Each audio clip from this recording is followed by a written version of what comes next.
Bonjour à tous, ravie de vous accueillir pour ce nouveau webinaire Ça vous intéresse. Aujourd'hui, la thématique que nous allons aborder, c'est la retraite et les problématiques de santé. Vous avez beaucoup de questions autour de ce sujet, donc on vous propose d'y voir un petit peu plus clair. Pour cela, nous serons deux à présenter ce webinaire. Donc je suis Émilie de la CARSAT et je serai accompagnée de Mickaël. Bonjour Émilie, bonjour à tous. Alors avant de débuter, vous en avez l'habitude maintenant, ces webinaires en fait se déroulent en 3 temps.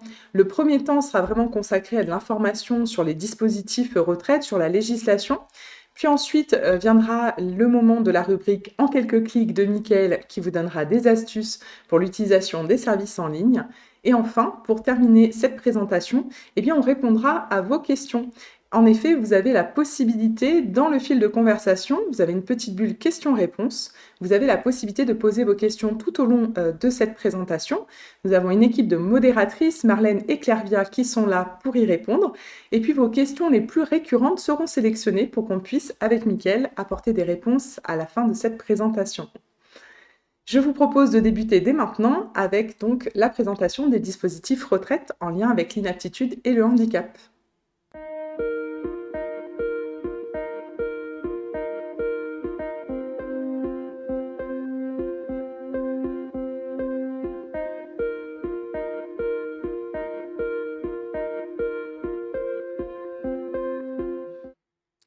Quand on se retrouve dans des situations où les problématiques de santé nous éloignent du travail, on peut se poser des questions pour sa future retraite. Est-ce que lorsque je suis en arrêt maladie, cette situation va compter? Est-ce que si j'ai une pension d'invalidité, cela va me générer des droits pour ma retraite? Et puis certains d'entre vous ont peut-être une reconnaissance de la qualité de travailleur handicapé. Je vous propose tout simplement qu'on fasse le point sur ces différents dispositifs pour savoir quels droits ils vont générer sur votre relevé de carrière. Alors, lorsque vous cessez votre activité pour cause de maladie ou accident du travail, ou maladie professionnelle, ou même l'invalidité, vous pouvez percevoir des trimestres, même si vous ne cotisez pas durant ces périodes pour votre future retraite. Voyons par exemple le cas de la maladie, de l'accident du travail ou la maladie professionnelle. Dès lors que vous allez percevoir des indemnités journalières, donc vous allez être indemnisé par votre caisse de maladie, dans ce cas-là, vous allez pouvoir bénéficier de trimestres. Ces trimestres, on les appelle des trimestres assimilés, c'est-à-dire qu'ils ne seront pas cotisés, mais pour autant, ils vont compter, être comptabilisés pour un départ à l'âge légal notamment. Alors la règle, elle est simple, il faut avoir été indemnisé durant 60 jours pour que ça puisse générer l'acquisition d'un trimestre. Donc au maximum, bien entendu, c'est 4 trimestres qui peuvent être reportés si vous avez été toute une année en arrêt maladie, par exemple. Donc vous aurez 4 trimestres de reportés sur votre relevé de carrière, mais pour autant, vous n'aurez pas de somme de reportés, puisque le montant des indemnités que vous percevez ne sera pas sélectionné dans le calcul de vos 25 meilleures années. Ne compteront donc que les trimestres pour vous aider à avoir le nombre demandé en fonction de votre année de naissance. Donc voilà lorsque vous êtes en maladie, accident de travail ou maladie professionnelle. Certains parmi vous sont peut-être titulaires également d'une pension d'invalidité. Donc dans cette situation, c'est un petit peu différent pour la validation des trimestres. Ce qu'il faut savoir, c'est qu'il n'y a toujours pas de cotisation vieillesse de prélever sur ce revenu de remplacement, donc vous ne verrez jamais les sommes au titre de la pension d'invalidité apparaître sur votre relevé de carrière, c'est normal. Par contre, vous aurez également la possibilité d'obtenir des trimestres assimilés. Donc dans ce cas-là, dans le cadre de la pension d'invalidité, chaque trimestre civil durant lequel vous avez bien perçu 3 mensualités de paiement, donc je prends l'exemple de janvier, février, mars, si vous avez bien été indemnisé au titre de la pension d'invalidité sur ces 3 mois, vous allez pouvoir bénéficier d'un trimestre qui sera reporté directement sur votre relevé de carrière. Dans ces deux situations, que ce soit la maladie, que ce soit l'invalidité, c'est votre caisse primaire d'assurance maladie qui informe directement la CARSAT du nombre de jours durant lesquels vous avez été indemnisé. Donc vous n'avez pas d'action particulière à faire, votre relevé de carrière sera automatiquement mis à jour avec les éléments qui seront transmis par l'organisme qui vous a indemnisé. Dernière situation, si vous êtes titulaire de l'allocation adulte handicapé ou si vous avez eu une reconnaissance de la qualité de travailleur handicapé, c'est-à-dire que vous avez fait une démarche peut-être auprès de la MDPH ou anciennement la Cotorep, dans ce cas-là, il n'y a pas de trimestre en compensation. On verra malgré tout que ces reconnaissances peuvent vous permettre de partir plus tôt, mais concrètement sur votre relevé de carrière, vous n'aurez pas de trimestre supplémentaire parce que vous êtes titulaire de l'AAH ou parce que vous avez la reconnaissance de la qualité de travailleur handicapé. Alors on va voir au niveau de ces situations sur les dispositifs retraite que même si elles ne génèrent pas toujours de trimestre, elles vont peut-être vous permettre de partir plus tôt à la retraite. Voici face à vous donc l'ensemble des dispositifs qui existent lorsqu'on a des problèmes de santé. Et l'ensemble de ces dispositifs, vous allez le voir, va vous permettre de jouer à la fois sur l'âge de départ, permettre de partir peut-être plus tôt, donc de bénéficier d'un départ anticipé pour raison de santé, ou va pouvoir vous permettre d'obtenir une retraite au taux maximum, c'est-à-dire le taux plein en fin de compte, même si vous n'avez pas tous les trimestres demandés. Alors on va faire un zoom sur ces différents dispositifs. Vous voyez qu'il y en a deux qui vont permettre de partir dès 62 ans. C'est la retraite pour inaptitude au travail et la retraite suite à pension d'invalidité. Et puis on verra ensuite qu'un autre dispositif existe, c'est la retraite anticipée des travailleurs handicapés, qui lui va permettre de partir dès 55 ans.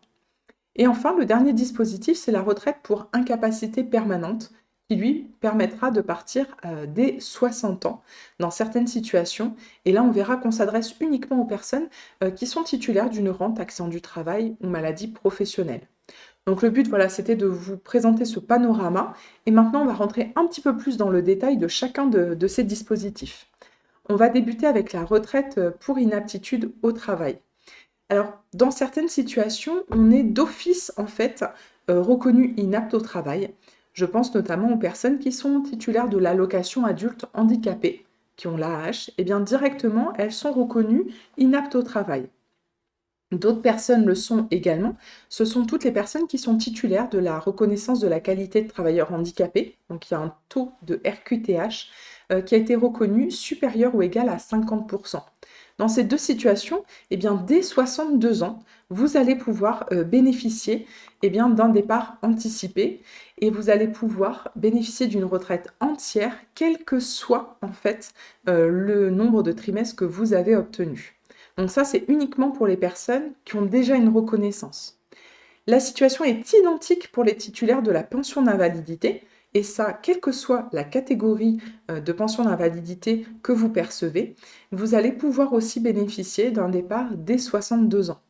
Alors attention, toutefois, dans ces situations, la retraite n'est pas automatique, c'est bien à vous de déposer une demande de retraite.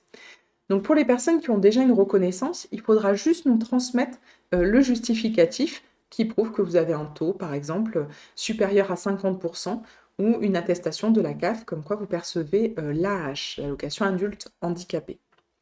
Si toutefois vous n'êtes pas encore reconnu, c'est-à-dire que vous avez des problématiques de santé ou que vous avez une RQTH mais que le taux n'a pas encore été fixé, eh bien sachez que vous avez la possibilité aussi de demander une retraite au titre de l'inaptitude au travail, et ce au moment de faire votre demande de retraite. Alors comment ça se passe dans cette situation ? Eh bien vous allez pouvoir cocher, lorsque vous allez saisir votre demande de retraite en ligne, cocher la case « Je suis reconnu inapte ».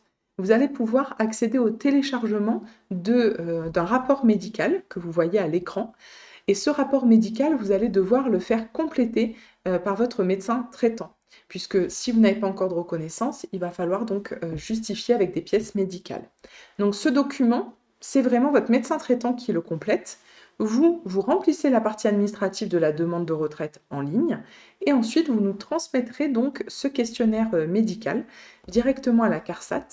Et c'est nous qui allons faire le lien avec la caisse primaire d'assurance maladie. Et nous allons solliciter en fin de compte le médecin conseil de la caisse primaire d'assurance maladie.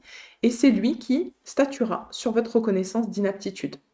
Donc cette démarche, elle est à faire si vous avez des problèmes de santé qui vous empêchent en fait de poursuivre votre activité ou si vous avez une RQTH mais que jamais aucun taux n'a été fixé. Eh bien, grâce à cette demande, vous allez pouvoir demander de partir à 62 ans. Deux situations, le médecin conseil rend une décision qui est favorable. Et bien dans ce cas-là, dès 62 ans, vous bénéficiez de votre retraite au taux maximum. Si toutefois la décision est défavorable, c'est-à-dire qu'il n'y a pas de reconnaissance d'inaptitude par le médecin conseil, et bien dans ce cas-là, votre demande de retraite est annulée en quelque sorte et vous allez devoir attendre l'âge légal pour redéposer une demande. Donc dans cette situation, on a envie de dire, si vous pensez, que votre situation et vos problématiques de santé vont vous empêcher de poursuivre votre activité, eh bien, il faut peut-être rencontrer un conseiller retraite et puis envisager peut-être de faire cette demande si vous n'avez pas encore les reconnaissances. Si toutefois vous êtes titulaire d'une pension d'invalidité, que vous avez l'allocation adulte handicapé ou un taux supérieur à 50% reconnu au niveau de votre RQTH, vous êtes dispensé de cette action. Vous pouvez tout simplement nous transmettre vos justificatifs. Donc cette retraite pour inaptitude au travail, elle est vraiment intéressante parce qu'elle va vous permettre de gagner jusqu'à 2 ans avant l'âge légal. Si votre âge légal est de 64 ans, et bien du coup vous pourriez bénéficier d'un départ à compter de 62 ans. Donc ça, c'était le premier dispositif qui vous permet de partir plus tôt. Mais vous avez vu, on vous en a présenté d'autres. Il y a d'autres situations qui vont vous permettre de partir plus tôt à la retraite. Et notamment, si vous êtes une personne qui a une reconnaissance de la qualité de travailleur handicapé depuis très longtemps, avec un taux supérieur à 50%, eh bien, vous allez pouvoir bénéficier peut-être d'une retraite anticipée des travailleurs handicapés. Donc ça, vous le voyez, c'est un autre dispositif avec de nouvelles conditions différentes pour pouvoir en bénéficier. Et ce n'est vraiment possible que pour les personnes qui ont eu au moins, vous le voyez, une vingtaine d'années d'activité professionnelle tout en ayant une reconnaissance de la qualité de travailleur handicapé. Donc si votre reconnaissance est récente, vous ne pourrez pas bénéficier de ce dispositif.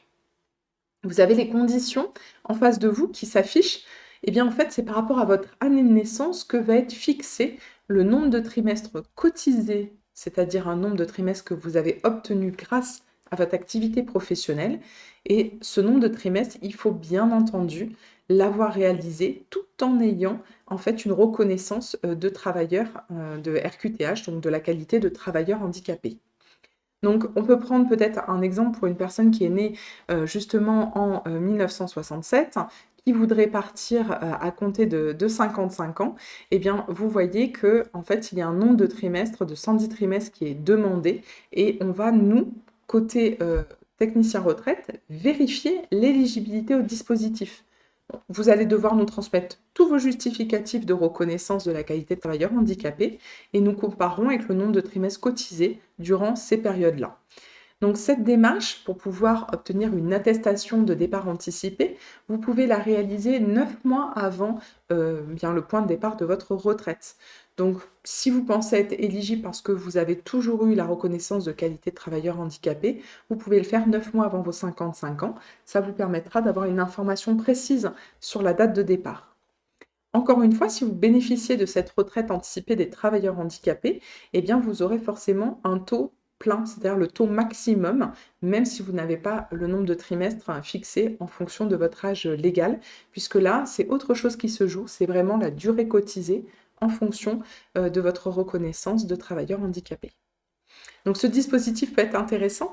N'hésitez pas à nous contacter pour pouvoir vérifier votre éligibilité. Vous pouvez le faire directement et Mickaël vous en parlera depuis le site internet. Donc ça, c'était le deuxième dispositif. Et puis, il y a un troisième dispositif qui existe, dont je vais vous parler également en préambule de cette présentation. C'est la retraite pour incapacité permanente. Donc ce dispositif, il va permettre de partir pour certains dès 60 ans. Il est uniquement par contre réservé aux personnes qui ont une reconnaissance et qui ont une rente de soit maladie professionnelle, soit une rente accident du travail. Et pour pouvoir accéder à ce dispositif, il faut qu'il y ait une incapacité permanente qui ait été reconnue à la suite d'un accident du travail ou à la suite d'une maladie professionnelle. Et il faut un taux au minimum de 10% d'incapacité permanente pour que vous puissiez accéder à ce dispositif. Et là, en fait, en fonction du taux qui vous a été reconnu, si par exemple vous percevez une rente maladie professionnelle, que le taux est supérieur à 20%, vous pouvez d'office bénéficier d'un départ à compter de 60 ans. Si c'est dans le cadre d'une rente accident du travail, eh bien, il y aura une décision qui va être soumise à une commission médicale. Même si le taux est supérieur à 20%, dans le cadre de l'accident du travail, du coup, il y a quand même une commission médicale qui se réunit.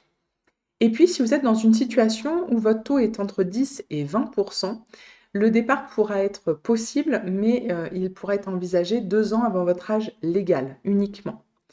Il faut savoir qu'au niveau des taux reconnus, si par exemple vous avez eu une première maladie professionnelle avec un taux de reconnaissance à 10% et que quelques années après, vous avez une autre problématique de santé, toujours dans le cadre d'une maladie professionnelle, et qu'un nouveau taux vous a été reconnu, par exemple à 12%, eh bien, on pourra tout à fait cumuler les taux. Donc, s'il y a eu un premier taux à 10 et un deuxième à 12, eh bien, pour nous, vous aurez un taux à 22%. Et si c'est dans le cadre de la maladie professionnelle, eh bien, vous serez éligible à un départ dès 60 ans. Les seules fois où les taux ne vont pas se cumuler, c'est s'ils sont inférieurs à 10%. Voilà, c'est les seules situations. Sinon, effectivement, on pourra cumuler les taux et pour vous permettre de déterminer l'âge de départ le plus tôt. Concernant les rentes pour accident du travail, il faut savoir que tout ce qui est accident du trajet ne rentre pas en compte dans le cadre en fait de ces dispositifs. Donc voilà, l'accident du trajet est totalement sorti du dispositif pour incapacité permanente. Donc ça, c'est important de le rappeler. Quoi qu'il arrive, cette présentation de ces dispositifs vous permet d'avoir une vue globale. Sachez que sur notre site internet, donc le www.l'assurance-retraite.fr, vous avez une page qui est dédiée à l'ensemble de ces dispositifs. Cette page s'appelle Handicap ou invalidité. Vous pouvez la retrouver dans Je suis actif et avoir de l'information donc sur ces situations et vous retrouverez tous les critères d'éligibilité pour ces différents dispositifs qui sont souvent méconnus. À ce sujet, en parlant de notre site internet, je vous propose de retrouver donc Michael dans sa rubrique En quelques clics, qui va vous présenter et vous donner des astuces sur nos services en ligne qui peuvent vous aider dans la préparation de votre future retraite. Et puis on se retrouve juste après pour répondre à vos questions.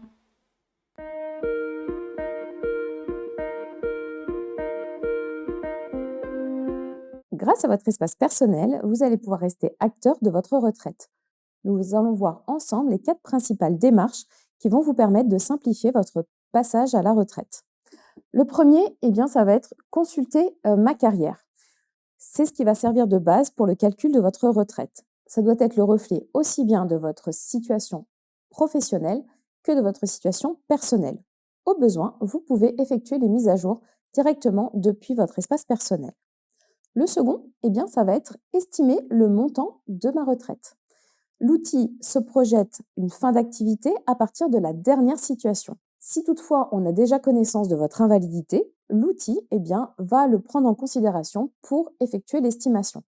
Par contre, si vous êtes dans une autre situation de handicap ou que la reconnaissance d'inaptitude ou de handicap n'est pas encore connue, nous allons voir ensemble une astuce pour quand même avoir une estimation personnalisée en fonction de votre situation.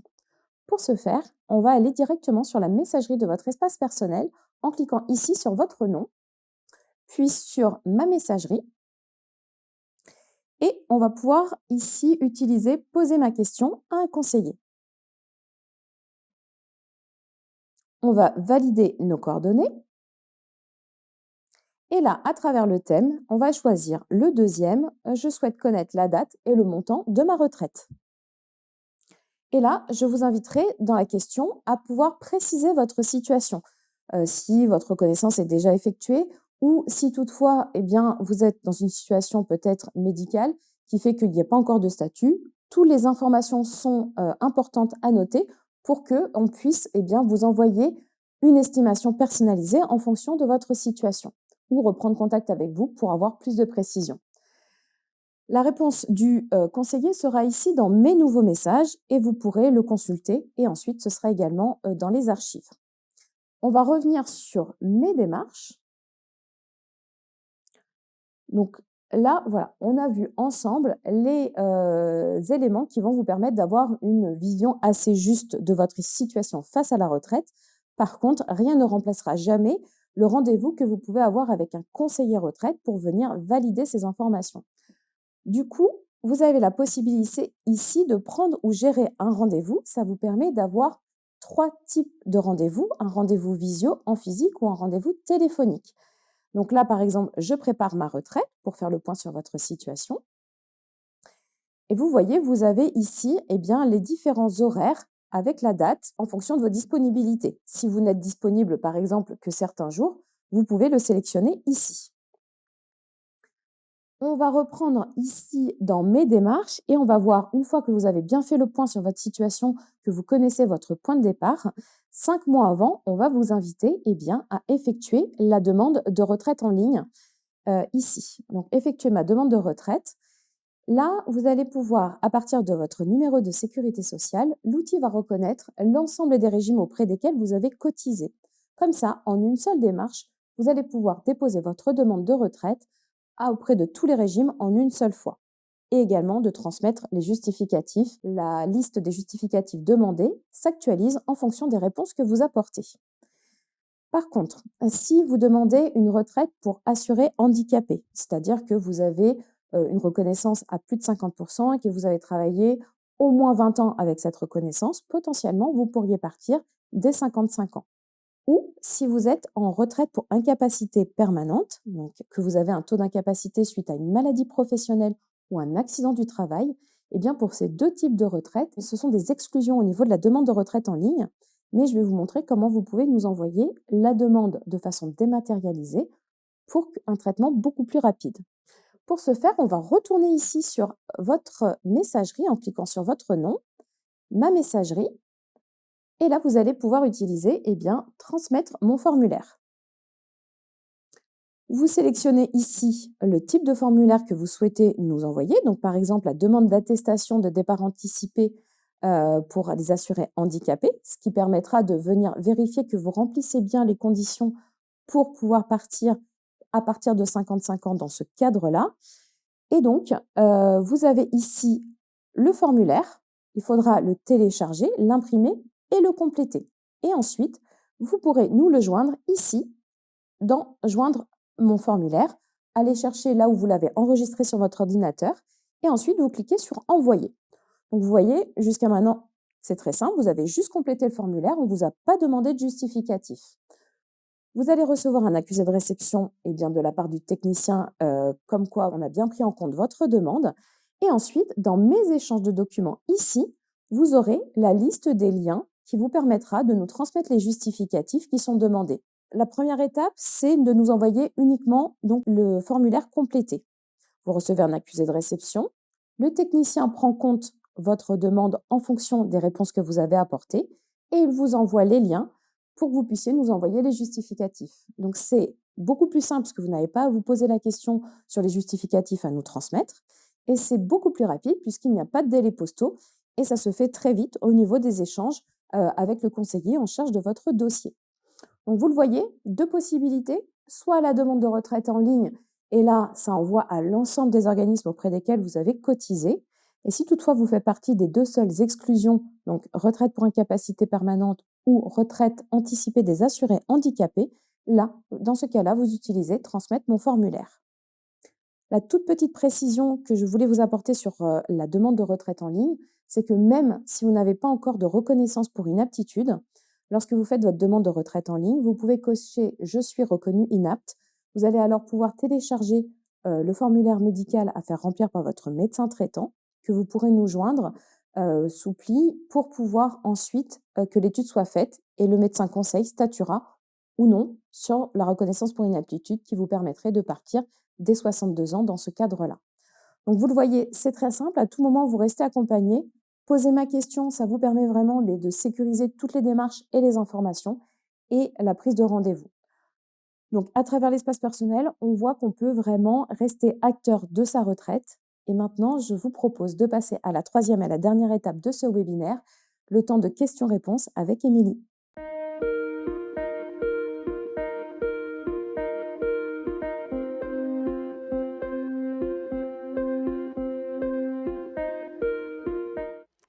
Et merci Mickaël pour tous ces conseils, pratiques, hein, dans la rubrique en quelques clics. C'est vrai que sur l'assurance, retraite, vous avez retrouvé beaucoup d'informations, notamment donc sur ces différentes situations et puis on vous invite aussi à ne pas hésiter à utiliser le service dont Mickaël parlait, poser ma question à un conseiller, hein, qui peut permettre aussi de régler des situations. Eh bien, il est venu le temps de répondre à vos questions qui ont été nombreuses dans le fil de conversation. Certaines, ont déjà eu une réponse par nos modératrices et je les en remercie. On va commencer par une première question qui a été posée par Sylvie. Bonjour, qu'en est-il en ce qui concerne le maintien de salaire par l'employeur? Alors, dans le cas où il y a un maintien de salaire, c'est-à-dire que vous êtes en situation d'arrêt maladie, votre salaire, par exemple, est de 1 500 €, l'employeur va percevoir donc directement les indemnités journalières maladie versées par la caisse primaire d'assurance maladie. Mais ces indemnités journalières, elles ne vont pas couvrir la totalité de votre salaire.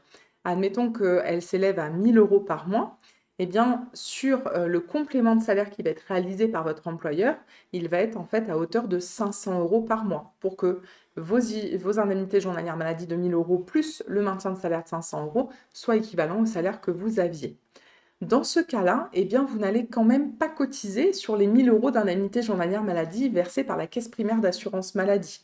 Vous n'allez cotiser que sur la part de maintien de salaire qui est réalisée par l'employeur, c'est-à-dire sur les 500 €.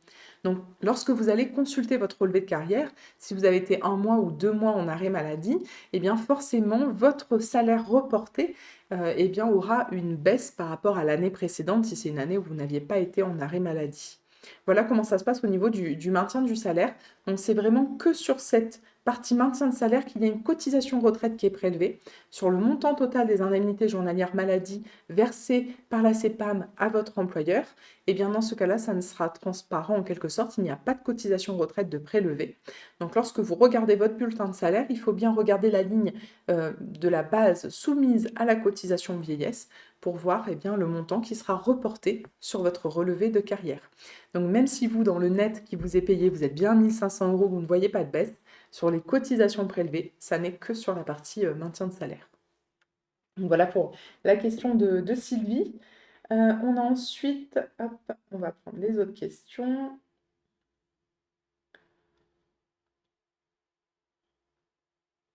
Alors bonjour, je suis titulaire d'une pension d'invalidité, donc c'est Isabelle qui nous pose la question. J'ai eu un enfant, cela veut-il dire que je peux partir à 60 ans, donc 62 ans moins 8 trimestres par enfant, même si je n'ai pas tous mes trimestres?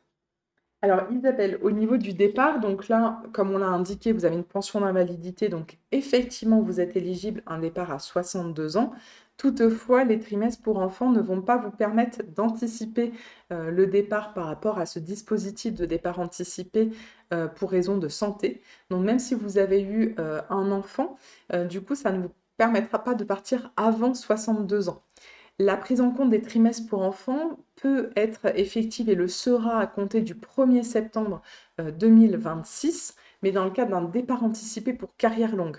Donc dans le cadre d'un départ pour invalidité, même si vous avez un enfant, ça ne vous permettra pas de partir plus tôt. Voilà, il n'y a que si à compter du 1er septembre 2026, pardon, vous êtes éligible à un départ pour carrière longue, à ce moment-là, on pourra prendre 2 trimestres enfants pour vous permettre de partir un petit peu plus tôt, mais pas du tout dans le cadre d'un départ au titre de l'invalidité. Voilà pour cette seconde question. Sandrine Veil qui nous demande comment retrouver un conseiller, comment rencontrer pardon, un conseiller CARSAT. Donc pour cela, comme on l'a vu, eh bien, depuis votre espace personnel, vous avez la possibilité de prendre un rendez-vous avec un de nos conseillers. Donc vous vous connectez sur votre espace personnel, vous vous identifiez avec France Connect si vous le souhaitez, et dans votre tableau de bord, vous avez la possibilité de prendre ou modifier un rendez-vous avec un conseiller CARSAT. Donc en cliquant sur cet item, eh bien, du coup, vous allez accéder à l'agenda de l'agence la plus proche de votre domicile et vous pourrez ainsi choisir eh bien, un rendez-vous soit directement dans l'agence ou également en visioconférence ou par téléphone. Donc voilà le plus simple pour pouvoir nous rencontrer et puis également via le 3960 si toutefois vous rencontriez des difficultés pour pouvoir prendre votre rendez-vous. Alors, on va poursuivre avec les autres questions. Alors, je travaille à 50%, invalidité, statut handicapé, RQTH. Je vais partir à 63 ans. J'ai cotisé à 50% pour la retraite, or ces salaires ne sont pas pris en compte. Et pourtant, ce sont mes salaires les plus hauts. Donc ça, c'est une question de Frédéric. Donc Frédéric, en fait, on va choisir les 25 meilleures années sur l'ensemble de votre carrière. Donc, c'est-à-dire que si vous avez travaillé à temps partiel toute votre vie et que sur la fin de carrière, comme vous nous l'indiquez, vous aviez une pension d'invalidité plus une activité à mi-temps à 50% et que ces salaires-là font partie des meilleurs, rassurez-vous, on prendra les 25 années les plus avantageuses pour vous. Donc, en fait, on va prendre votre relevé de carrière au moment de votre départ à la retraite. On va revaloriser, bien entendu, l'ensemble des salaires, puisqu'en fait, des salaires des années 80 ne voudraient rien dire aujourd'hui en 2026. Donc rassurez-vous, on prendra les salaires les plus avantageux. Donc ça sera sur l'ensemble de votre carrière. C'est pas forcément les 25 dernières, on prend les 25 meilleurs. Donc si effectivement dans cette situation, vous avez toujours été à temps partiel et c'est vos salaires qui sont versés en fait au titre de votre activité à temps partiel et en plus de votre invalidité, eh bien c'est ces salaires que l'on conservera pour le calcul de votre pension.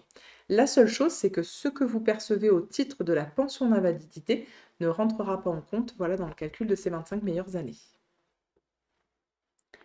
On va poursuivre les questions. Nous avons une question de Karine. Karine qui nous indique qu'elle est animatrice retraite, qu'elle accompagne une personne qui travaille en ESAT, dont le départ à la retraite prendra effet donc au 1er juillet 2026. Sa retraite complémentaire relève de l'IRCANTEC et elle souhaite poursuivre son activité dans le cadre d'un cumul emploi-retraite. Donc elle souhaite qu'on donne des précisions peut-être sur le cumul emploi-retraite et notamment auprès de l'IRCANTEC. Alors, comme vous le savez, la CARSAT, donc l'assurance retraite, c'est votre retraite de base. Et effectivement, vous allez pouvoir bénéficier en plus d'une retraite complémentaire, soit versée par l'Agirc Arrco si vous êtes salarié du privé. Et si vous avez travaillé dans des collectivités, sans être en étant contractuel par exemple, vous avez pu bénéficier de points IRCANTEC, donc de cette retraite complémentaire. Il est vrai que nos règles de cumul emploi-retraite peuvent être différentes d'un organisme à un autre. Donc là, je vous invite peut-être à vous tourner vers l'IRCANTEC pour avoir les informations. Sachez que de notre côté, si vous bénéficiez d'un départ au titre de l'inaptitude ou que vous étiez une personne invalide avant de prendre votre retraite, si vous avez bénéficié d'un dispositif qui vous a permis d'anticiper à cause de vos problèmes de santé votre départ à la retraite, attention sur la reprise d'activité, vous allez être soumis à un cumul emploi-retraite que l'on appelle plafonné. Donc vous allez être au niveau de la reprise d'activité, il faudra attendre 6 mois avant de reprendre chez le même employeur et en plus, on va pouvoir venir plafonner votre reprise d'activité. Donc dans ce cas très particulier, il faut absolument nous contacter pour que l'on puisse donc faire une étude au niveau du cumul emploi-retraite. Et il faut contacter et votre retraite de base et votre retraite complémentaire, car nos législations peuvent différer au niveau de la reprise d'activité dans le cadre très particulier du cumul emploi-retraite plafonné. Voilà, donc là, je vous invite vraiment à vous rapprocher d'un conseiller CARSAT. On pourra vous demander des justificatifs, notamment les derniers bulletins de salaire, pour pouvoir vous indiquer jusqu'à quel montant la personne pourra retravailler. Et attention, je mets en garde aussi, je pense souvent aux travailleurs des AT qui peuvent peut-être bénéficier d'une allocation adulte handicapé, l'AH, qui peut continuer d'être versée s'ils ont un taux supérieur à 80%. Et dans ce cadre-là, eh bien, il y a aussi une condition de ressources. Donc des fois, avant la reprise d'activité, il faut quand même faire attention à l'ensemble des revenus parce que cela peut faire perdre des droits au niveau de la reprise d'activité. Voilà pour la question de Karine. On va poursuivre avec une question de Anthony.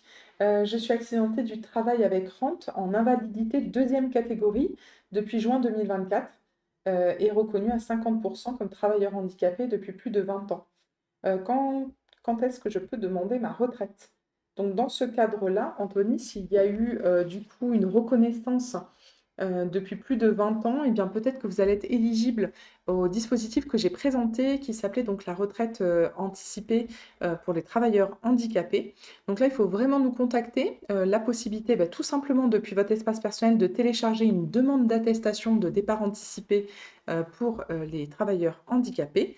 Et dans ce cas-là, vous allez fournir les justificatifs de reconnaissance de vos différentes périodes auprès de la Cotorep et MDPH et nous pourrons comparer au trimestre cotisé présent sur votre carrière pour vous dire à quelle date vous allez pouvoir partir. Quoi qu'il arrive, au plus tard, à 62 ans, vous allez pouvoir bénéficier d'un départ anticipé puisque vous avez une pension d'invalidité. Mais du fait de votre longue reconnaissance, plus de 20 ans, avec un taux supérieur à 50%, tout en ayant exercé une activité professionnelle, vous allez pouvoir peut-être être éligible à cet autre dispositif de départ anticipé. Donc complétez l'attestation qui est sur notre site internet ou prenez un rendez-vous directement avec un conseiller si vous le souhaitez pour qu'on puisse donc vous apporter une réponse précise sur votre date de départ. Voilà pour ces dispositifs. On va prendre d'autres questions.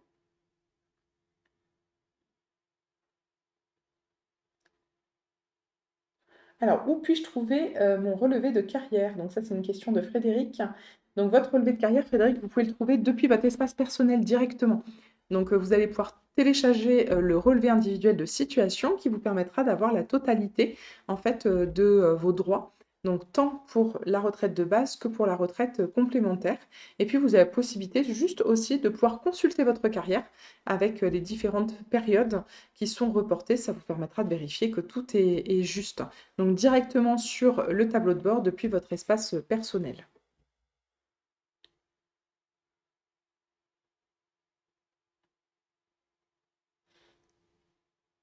Alors on a une question de Sylvie qui nous parle en fait du départ en carrière longue. Donc elle a commencé à travailler à 16 ans et demi. Est-ce qu'elle peut bénéficier d'un départ en carrière longue et pourquoi cela n'apparaît pas lorsqu'elle fait le calcul depuis l'espace personnel?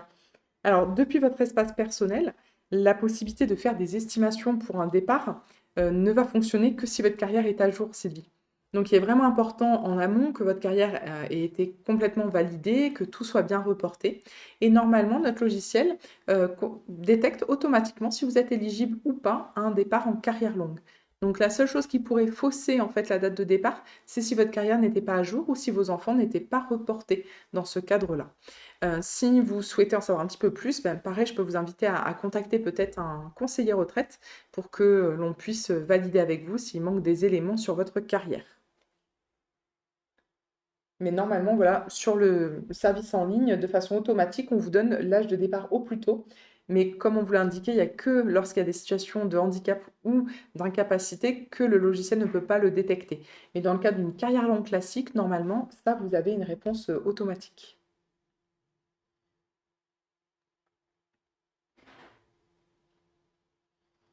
On va prendre une autre question. Si je prolonge la pension invalidité au-delà des 62 ans jusqu'à atteindre le nombre de trimestres requis, est-ce que ça m'apporte quelque chose en plus? Alors ça, c'est une question qui est posée par Jean. Donc effectivement, sur le calcul, comme je vous l'indique, lorsque vous partez dans le cadre d'un départ suite à une pension d'invalidité, même si vous n'avez pas tous vos trimestres, eh bien vous allez avoir le taux maximum, c'est-à-dire qu'il n'y aura pas de décote sur le taux. Mais effectivement, le fait d'avoir plus de trimestres peut venir modifier, augmenter un petit peu le montant de votre retraite. Sachez que vous pouvez poursuivre votre activité au-delà de 62 ans si vous avez une pension d'invalidité.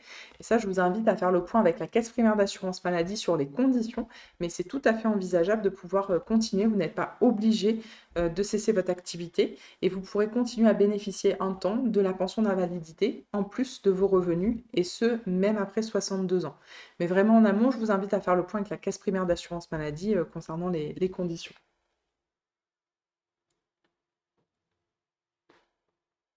Alors, certaines questions ont eu des réponses directement par nos modératrices.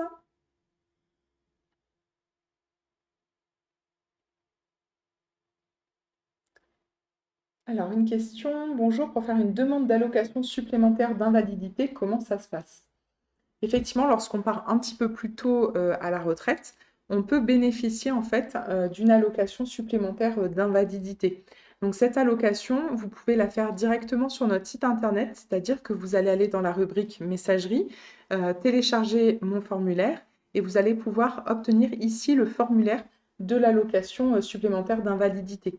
Vous le complétez et vous pouvez nous le retransférer de la même façon en déposant le fichier dans Transmettre mon formulaire. Donc ça n'est pas une démarche en ligne directement, c'est simplement que vous pouvez télécharger le document et nous le renvoyer comme ça pour gagner du temps sur les délais postaux notamment. Donc ça, vous le retrouvez dans Télécharger mon formulaire, dans la rubrique Messagerie, où vous retrouverez donc le formulaire pour pouvoir faire cette démarche. Donc ça, c'était une question de Corinne. Et la petite nouveauté, c'est que sur la demande d'allocation solidarité aux personnes âgées, maintenant c'est une démarche que vous pouvez réaliser en ligne directement depuis votre espace personnel. Merci, Mickaël, pour cette précision. On va prendre une dernière question. Hop, certains sont en train d'en poser en même temps.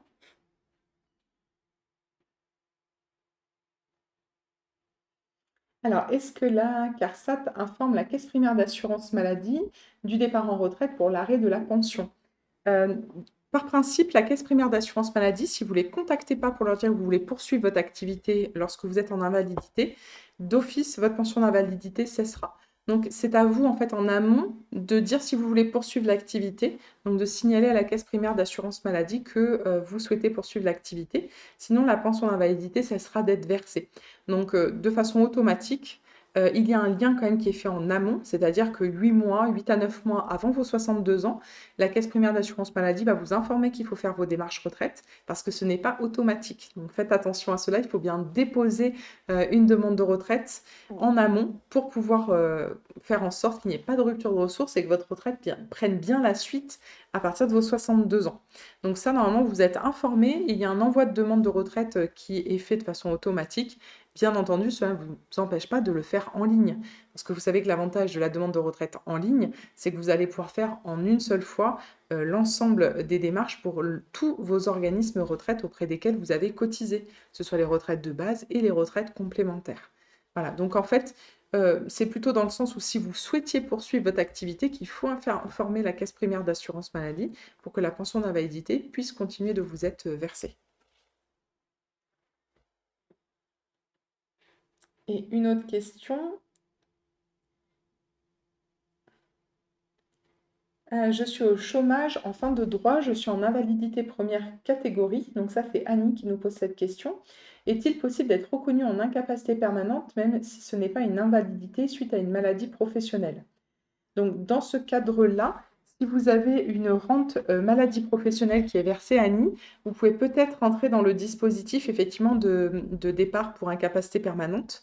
Pour cela, il faut que votre rente qui est versée donne aussi un taux d'incapacité supérieur ou égal à 20% pour que ça soit un départ possible à compter donc de 60 ans. Si ce n'est pas le cas, si vous n'avez une rente avec un taux qui est inférieur à 10%, vous ne serez pas éligible à ce dispositif et faire la demande de reconnaissance d'inaptitude pour pouvoir bénéficier d'une retraite, ce n'est qu'à compter de 62 ans que vous pouvez faire cette démarche. Donc, si vous êtes en fin de droit, peut-être qu'avec France Travail, vous avez la possibilité d'avoir une allocation supplémentaire qui va vous être versée. Donc ça, il faudrait faire le point peut-être avec France Travail. Nous, on pourra faire une attestation pour indiquer que vous n'avez pas le nombre de trimestres et normalement, France Travail devrait pouvoir continuer à vous indemniser. Dans cette situation, pareil, du fait que vous avez plusieurs critères, vous êtes en invalidité aussi, donc vous serez sûr d'avoir votre retraite à 62 ans. Mais vu que vous me parlez aussi de maladies professionnelles, moi je vous inviterai Annie à venir nous rencontrer pour que vous puissiez nous transmettre les justificatifs, qu'on puisse voir quel taux est impacté au niveau de la maladie professionnelle, afin de savoir si vous pouvez bénéficier ou pas d'un départ plus tôt. Mais là, dans les informations que vous nous transmettez, ça ne serait qu'à partir de 62 ans. Par contre, sachez que peut-être qu'avec France Travail, il peut y avoir une poursuite d'indemnisation. Mais là, il va y avoir des conditions également peut-être de ressources qui rentreront en compte. Donc, voir avec France Travail et se rapprocher de nos services en fonction pour qu'on puisse déterminer exactement à quelle date vous pourrez partir, Annie. On va regarder les dernières questions. Alors, Sylvie qui nous indique qu'elle a de graves problèmes de santé depuis décembre 2025. Comment faire évaluer le taux d'incapacité? Donc, si vous avez 62 ans, Sylvie, eh bien, vous pouvez déposer une demande au titre de l'inaptitude. Donc, si vous allez approcher de vos 62 ans, puisque vous pouvez le faire dès 5 mois avant vos 62 ans. Donc là, moi, je vous invite à nous contacter et à déposer une demande d'inaptitude. Comme ça, on pourra, le médecin conseil pourra statuer sur cette reconnaissance. Si c'est un accord, comme je l'ai indiqué, eh bien, dans ce cas-là, vous pouvez partir à la retraite dès 62 ans. L'autre possibilité aussi, si vous êtes plus jeune, c'est peut-être, et que vous n'êtes plus en activité professionnelle ou que vous allez être en difficulté sur votre activité, sachez que notre service social peut aussi vous accompagner afin, en fait, tout simplement de pouvoir voir avec vous les solutions qui s'offrent à vous si vous avez des problèmes de santé, que vous êtes en arrêt maladie et que vous avez des difficultés pour reprendre votre activité. Nous avons donc un service social qui est dédié aussi à l'accompagnement de ces situations particulières. Donc vous retrouverez les coordonnées sur notre site internet et ça vous permettra peut-être bien d'avoir un accompagnement si vous n'avez pas encore, si vous êtes encore en activité et que vous n'avez pas encore l'âge de déposer une demande au titre de l'inaptitude. Donc ça, c'est une information aussi importante pour des personnes qui pourraient être en arrêt maladie et qui ont des difficultés sur la reprise d'activité ou qui ne peuvent plus exercer leur activité activité professionnelle de la même façon. S'il y a un impact sur votre vie professionnelle, votre vie personnelle par rapport à vos problématiques de santé, sachez que vous pouvez tout à fait contacter notre service social qui est là pour vous accompagner. Et on va prendre une dernière question peut-être.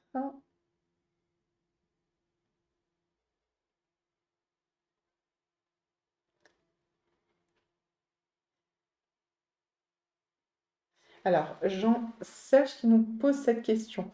Je suis donc reconnu travailleur handicapé depuis plus de 20 ans.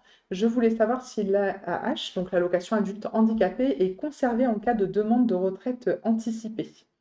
Alors, au niveau de l'allocation adulte handicapé, ce qu'il faut savoir, c'est que c'est votre taux qui va définir si oui ou non vous allez avoir l'allocation adulte handicapé différentielle.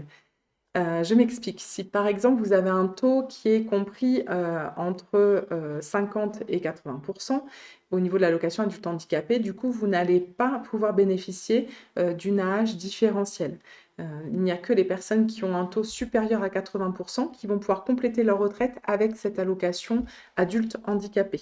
Donc ça sera en fonction vraiment du taux. Sachez toutefois que nous pouvons, nous, en tant que caisse de retraite, vous proposer aussi une autre allocation qui peut être cumulable dès 62 ans si vous êtes reconnu inapte. C'est l'allocation de solidarité aux personnes âgées. Donc l'ASPA peut venir vous aider, c'est ce qu'on appelle communément le minimum vieillesse, hein, mais qui est une allocation en fait qui va venir compléter vos ressources et elles peuvent le compléter jusqu'à plus de 1 000 euros par mois. Donc si votre retraite par exemple est de 500 euros, que votre retraite complémentaire est de 100 euros, vous avez donc 600 euros par mois, eh bien vous pouvez demander dès 62 ans une allocation de solidarité aux personnes âgées qui va pouvoir compléter vos ressources. Donc, dans ce cas-là, je pense que vous pourriez peut-être bénéficier d'un rendez-vous, j'en sache, pour qu'on puisse faire le point sur vos ressources, parce que c'est le critère vraiment qui va permettre de verser cette allocation supplémentaire en plus de votre retraite. Ça va vraiment dépendre de vos ressources. Donc là, ce que je vous invite à faire, c'est plutôt du coup de venir vers nous, ou sinon sur le site internet, si vous souhaitez déjà vous informer sur ce dispositif, vous avez une page qui est également dédiée. Voilà, au niveau de vos questions, nos modératrices ont répondu déjà à de nombreuses questions et je les laisserai peut-être compléter sur les autres réponses que je n'ai pas pu apporter. On voulait vous remercier en tout cas pour votre participation à ce webinaire. On sait que ce sujet autour des problématiques de santé génère beaucoup, beaucoup de questions. Tous les cas sont particuliers. Donc surtout, l'information qu'on veut vous donner avec Mickaël, c'est venez nous rencontrer. Vous avez des fois juste un rendez-vous téléphonique qui peut venir lever un doute, un frein sur une situation. Donc il ne faut pas hésiter à nous contacter. Et puis sachez aussi que nous sommes partenaires du réseau France Service. Donc si vous avez une France Service proche de chez vous, que vous avez des difficultés peut-être pour vous déplacer, vous pouvez aussi bien avoir un rendez-vous au sein de ces structures France Service et être accompagné par un conseiller retraite en visioconférence pour pouvoir avoir des réponses à l'ensemble de vos questions. Donc ce webinaire a été enregistré, donc vous pourrez bien entendu bénéficier du replay. Et puis, on va vous laisser aussi remplir peut-être, hein, si vous le pouvez, un questionnaire, puisqu'en fait, ce type de webinaire, on essaie de vous proposer des thématiques différentes de façon régulière, et on aimerait donc que vous puissiez nous transmettre votre avis sur les informations qui vous ont été apportées. Et puis, si vous avez des propositions de prochains thèmes, eh bien, on les prendra volontiers pour pouvoir vous apporter des réponses avec Mickaël sur ces différentes futures thématiques. On vous remercie pour votre participation. On vous souhaite une très bonne journée. Merci à tous, au revoir. Merci.